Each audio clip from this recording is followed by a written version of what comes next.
Hey, so a lot of people have been talking recently about whether the group of five schools, such as Tulane or James Madison, should be included in the college football playoff going forward because, well, of how the games turned out this past weekend. And I have to say, absolutely yes. Hello, everybody. You're watching the College Sports Super Fan. Let's get right into this topic. Just wanted to yap about this for a little bit. So, Tulane and James Madison, they make it to the college football playoff, albeit not the greatest ranking. Tulane was ranked right around number 20, and I think James Madison was at number 24. But they got to have the 11 and 12 seed due to a bunch of wacky circumstances, the ACC being terrible and whatnot. I already had a super long video kind of going over the first round of the college football playoff and my predictions for it going forward. So if you want to hear more about that, you can go watch that video made just a day ago. But in this particular video, talking about the group of five teams, should they be included in the playoff? I think absolutely. Now, college sports superfan, we just saw that James Madison literally was losing 34-6 in the first half. Yeah, I saw that also. But college sports superfan, but Tulane, they got crushed by Ole Miss for a second time. We already saw that matchup earlier in the season. Everybody knew that's what was going to happen. Lane Kiffin or no Lane Kiffin, it doesn't matter. Yeah, I saw that also. So why would I be in support of these schools still getting in, still being given a shot? Well, you have to think about the context of why do all these talking heads from ESPN and from Fox, like Joel Klatt, and from some of these other networks keep saying, well, they should just have their own playoff. We shouldn't even include them. Look, it'll be better for them anyways. They can have some weird, they could just have some kind of group of five championship.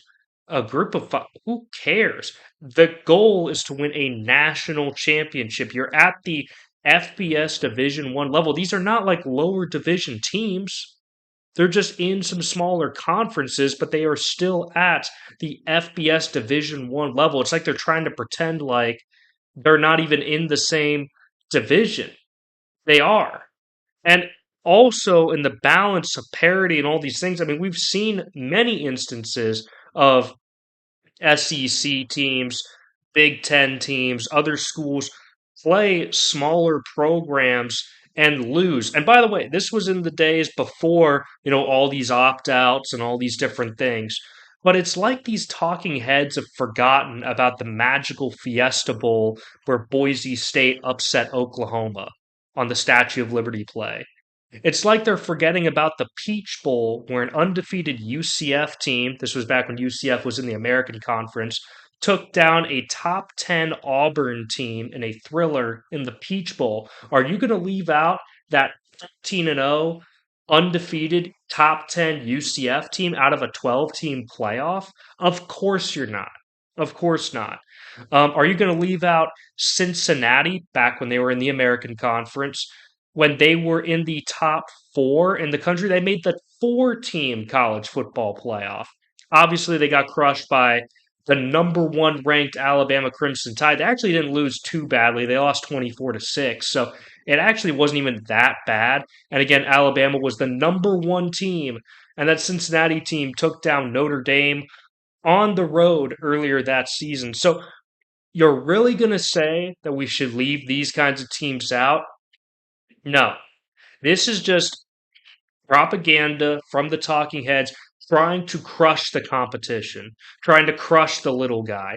It's big corporations trying to step in and crush the small guy from competing. Why? Because the big networks don't want to see Tulane and James Madison, because let's face it, they're smaller brands. I mean, James Madison has only been playing at the Division One FBS level since 2022, which is extremely impressive to see how well they've done in just a short amount of time competing at the highest level in college football.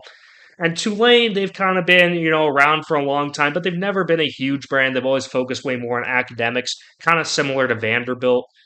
So, regardless, they see these smaller brands. They don't want those teams in there. They want Notre Dame. They want Texas. They were clamoring for Texas with a 9-3 record to get in. A Texas team that lost to Florida, who sucked this year.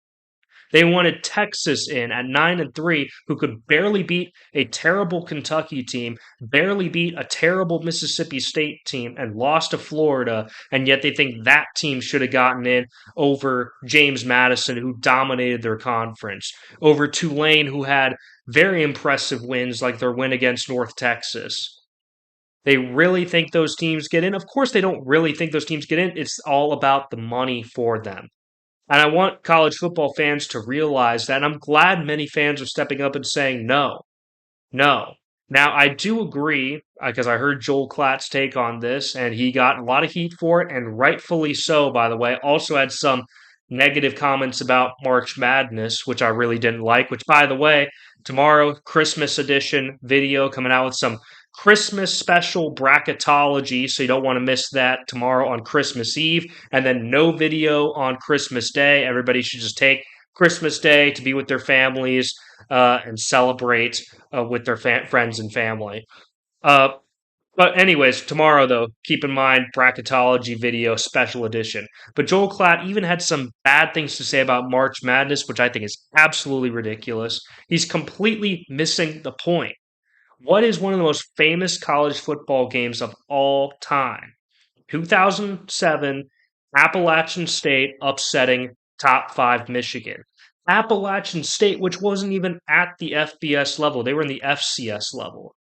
So those are the iconic David versus Goliath moments in college football. Yes, 99 times out of 100, top 5 Michigan is going to win that game, or 9 times out of 10, I'll just say. Maybe 9.5 times out of 10. Michigan is going to win that game against App State, but there is that chance. There is that one game, that one universe where App State pulls off the upset, and when it happens, it changes everything. It changes the whole course of history. Appalachian State was able to ride that win all the way to the top level of college football, where they've consistently been a very solid team. If they lose that game, who knows if they ever get to the top level? If Cincinnati didn't make the 4-team playoff, who knows if Cincinnati would even be in the Big 12 right now? Probably not. They had enough money and brand recognition and got a bunch of fans to invest in the team, and that's why they have the success that they have now. So you have to look at it as it's creating opportunities for teams and other schools and players. It's diversifying the talent around to different teams, creating more parity in the sport. And some of these schools over time will become bigger brands, or they'll fade into the distance. But regardless, they earned the right to play in this playoff. Now, I do agree with Joel. The one thing I was going to say, I got a little bit off topic here, but the one thing I will agree with him is that there does need to be some kind of prerequisite ranking for what those teams should be at. I personally was thinking be at least in the top 20 to be considered for the 12-team playoff. Joel Klatt said top 15. I think that's reasonable as well. Be ranked at least number 15 and win your conference championship. I don't care what conference it is. It can be Conference USA. I don't care. Just be ranked number 15, win your conference championship, and you're in the college football playoff. I don't care what conference it is, but you can't just say, yeah, these schools are not allowed to compete in the playoff, even though they're at the Division One level. I mean, what is that going to do to their programs? That's going to completely shutter it.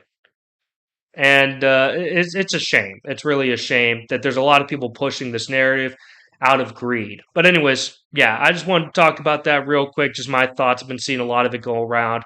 But I think the group of 5 should always be included in the college football playoff.